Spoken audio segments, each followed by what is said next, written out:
భద్రాద్రి కొత్తగూడెం జిల్లాలో oil tanker బోల్తా పడింది. మొద్దలగూడెం ఏకుల పోతులమ్మ ఆలయం సమీపంలో ఎదురుగా వస్తున్న వాహనాన్ని తప్పించిపోయి ట్యాంకర్ బోల్తా పడింది.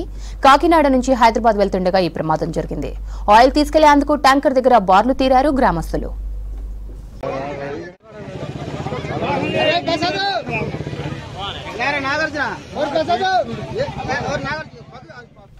భద్రాద్రి కొత్తగూడెం జిల్లాలో ఆయిల్ ట్యాంకర్ బోల్తా పడింది. మొద్దలగూడెం ఏకుల పోతులమ్మ ఆలయం సమీపంలో ఎదురుగా వస్తున్న వాహనాన్ని తప్పించబోయి ట్యాంకర్ బోల్తా పడింది. కాకినాడ నుంచి హైదరాబాద్ వెళ్తుండగా ఈ ప్రమాదం జరిగింది. ఆయిల్ తీసుకెళ్లేందుకు ట్యాంకర్ దగ్గర బార్లు తీరారు గ్రామస్తులు.